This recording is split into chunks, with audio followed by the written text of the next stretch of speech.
Jaime Lannister comes back to King's Landing with both hands, and that changes the way everyone reads him. He's not the broken Kingslayer who had to be carried through humiliation by Brienne. He's still Tywin's golden heir, Cersei's champion, Joffrey's feared uncle, and one of the deadliest swordsmen alive. The Riverlands did not take his pride, Vargo Hoat did not maim him.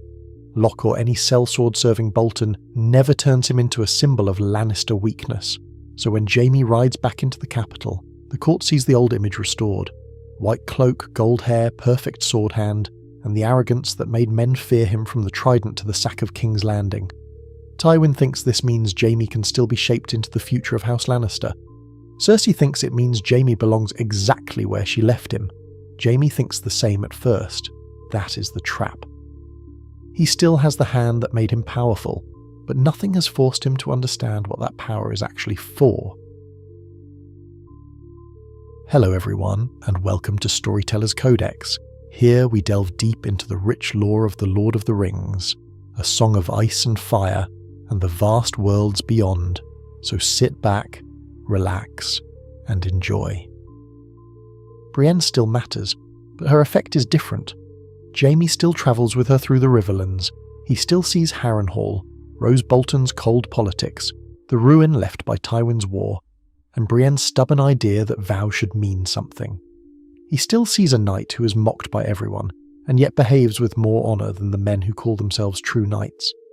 But without losing his hand, Jaime never becomes fully dependent on her. He does not spend weeks feeling useless. He does not have to rebuild himself from the stump upward. Their bond exists, but it is less desperate and less cleansing. He may still tell her pieces of the truth about Aerys, Wildfire, and why he killed the Mad King because Brienne is one of the few people who might actually hear him. But he returns to court stronger, not humbled. Brienne gives him doubt. She does not give him a new life yet. That delayed change becomes important when Tyrion's trial forces Jaime to choose honour with everyone watching. Joffrey still dies at the wedding. Olenna and Littlefinger can still use the chaos of the Purple Wedding to remove a king who has become impossible to control. Tyrion is still blamed because Cersei wants him dead, because the crowd saw him handling Joffrey's cup, and because Tywin can use the trial to discipline the son he never wanted. The witnesses still poison the room. Meryn Trant, Pycelle and Cersei's side of the court make Tyrion look monstrous. Shae still destroys him by turning their private life into public shame. But Jaime's role is completely different. He is not a maimed brother standing beside the trial with no way to fight. He is the best sword in the family, still wearing white, still feared by knights who remember what he was at 15, 17, and at the Whispering Wood before Robb captured him. When Tyrion demands trial by combat, the question is not whether anyone will risk death for him. The question is whether Jaime Lannister will let his brother be murdered by process while he still has a sword hand. Cersei answers Tyrion's demand by naming Ser Gregor Clegane. It is a brutal choice, but also a clever one. The mountain scares away almost every possible champion, and Tywin has used him as a Lannister weapon for years, from the Riverlands to the crimes of the Sack. Oberyn Martell sees the opening immediately. In this version, he does not make the offer quietly in Tyrion's cell. He rises in public, with the court watching, and makes the trial about Elia, Rhaenys, Aegon, and the man who butchered them. For one moment it looks like the Red Viper will take the whole case out of Lannister hands. Then Jaime steps forward. He names himself Tyrion's champion before Oberyn can claim the place. The court goes silent because this is not a sellsword or a Dornish prince gambling with his life. This is Tywin's chosen heir offering to fight Tywin's own monster for the son Tywin despises. Cersei has tried to kill Tyrion through Gregor. Jaime turns that weapon back on the family.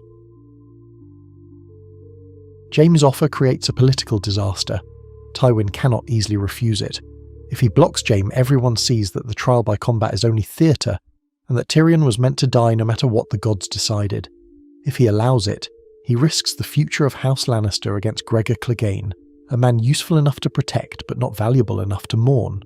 Cersei is furious because Jaime is choosing Tyrion in public. The old private bond between the twins is now dragged into court politics. Tyrion is shaken because Jaime is doing what Tywin never did, treating him like family when it costs something. Oberyn is furious too, but not defeated. Jaime stepping in keeps him alive, and it also forces Gregor's crimes into the open because Oberyn has already named Elia and her children before the court. Tywin has to sit there while every old secret he buried under gold, fear, and silence gathers around the same arena. The fight is now about Tyrion's life, Jaime's loyalty, and the bloody foundation of Lannister power. Jaime cannot fight Gregor like a tourney knight trying to prove strength. Gregor is larger, heavier, armoured like a wall, and strong enough to break men through shields. Jaime has to fight like the man who earned his reputation before the court turned him into a beautiful ornament. He uses speed, angles, and patience. He refuses to stay in Gregor's reach. He cuts at gaps instead of trading blows. Gregor tries to smash through him, and every miss makes the crowd understand how dangerous Jaime really is with his sword hand intact. This is not an easy duel. One mistake ends the Lannister Golden Boy in front of Tywin, Cersei, Mace Tyrell, Oberyn, and half the court. Jaime takes wounds. Gregor forces him back. But Jaime is faster, cleaner, and far less reckless than Oberyn would have been. He's not chasing a confession at the cost of victory. He is trying to keep Tyrion alive. Eventually, Jaime opens Gregor's defense, drives him down, and wins the trial before the Mountain can turn brutality into luck. Jaime's victory clears Tyrion. The gods have judged, and Cersei loses the only legal path she had. Tyrion does not leave the arena loved, but he leaves it alive and innocent by the rules Westeros claims to honour. Gregor's defeat creates another problem. If he dies quickly, Oberyn can still point to the fight and the public accusation.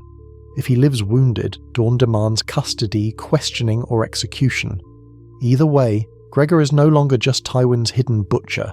He is the defeated crown champion whose name has been tied in open court to Elia Martell, Rhaenys, and Aegon. Tywin can try to contain the damage, but too many people heard Oberyn.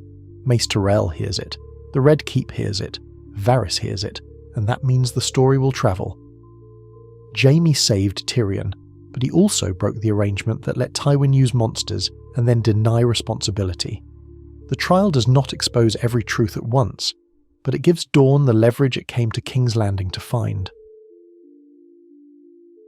Tyrion's acquittal does not make him safe. Cersei still wants him dead. Tywin still wants him removed from the centre of power. Shay's testimony still cuts deep, and Tyrion now knows how easily the court enjoyed seeing him destroyed. The difference is that Tywin cannot send him to execution, and Jaime cannot pretend the family is whole. If Tywin tries to exile Tyrion to Casterly Rock, the Wall, or some empty office far from court, Tyrion understands the move. If Cersei tries poison, knives, or false charges, Jaime has already shown he may stand against her. Varys loses the simple route of smuggling a condemned Tyrion east after a failed trial, which changes the path toward Aegon as well. No secret escape through the walls means Tyrion is not automatically on a ship with Illyrio's plans waiting for him. King's Landing becomes a locked room full of people who have lost trust. Tywin still controls titles, coin, and armies, but his children no longer obey the pattern he built for them. Oberyn surviving is one of the biggest consequences. He came to the capital for justice, and now he has something more useful than a glorious death. He has a public accusation, a defeated Gregor, and a Lannister family visibly divided. Doran Martell can use that. He does not need to rush into open rebellion the next morning. He can demand Gregor. He can demand records. He can pressure the crown through Myrcella in Dorne. He can let the Sand Snakes rage while he moves slowly. Tywin's position becomes awkward because refusing every Dornish demand makes the new Tommen regime look like it is protecting Aaliyah's murderer. Giving Dorne too much makes House Lannister look guilty. The Tyrells also watch carefully because Margaery's future crown depends on stability, not on another Martell Lannister crisis. Oberyn alive means Dorne remains clever, angry, and active. Jaime did not fight for Dorne, but by defeating Gregor after Oberyn named the crime, he gives Sunspear a sharper political blade than vengeance alone. The irony is that Jaime keeping his hand saves his strength, but still destroys the life he thought he was returning to. He remains a great swordsman. He does not suffer the same public weakness. He does not rebuild himself through pain in the same way. But Tyrion's trial forces the moral choice anyway, and it happens in the worst possible place for Tywin, in public, with the court watching. Jaime chooses Tyrion over Cersei's hatred and Tywin's control. Tyrion survives instead of disappearing into exile and rage. Oberyn lives instead of dying under Gregor. Dorne gains leverage instead of only grief. Tywin keeps the throne machinery around Tommen, but the family engine inside it is cracked. Jaime has not become a saint. He is still proud, violent, and tangled in Cersei. But once he stands between Tyrion and death with a sword in his hand, the old lie ends. The hand that made him the Kingslayer also becomes the hand that saves his brother. And after that, Jaime Lannister cannot return to being only Tywin's golden weapon. If you're interested in The Lord of the Rings or A Song of Ice and Fire, click one of the links on the screen to dive deeper into the lore. Thanks for watching, and we hope to see you next time.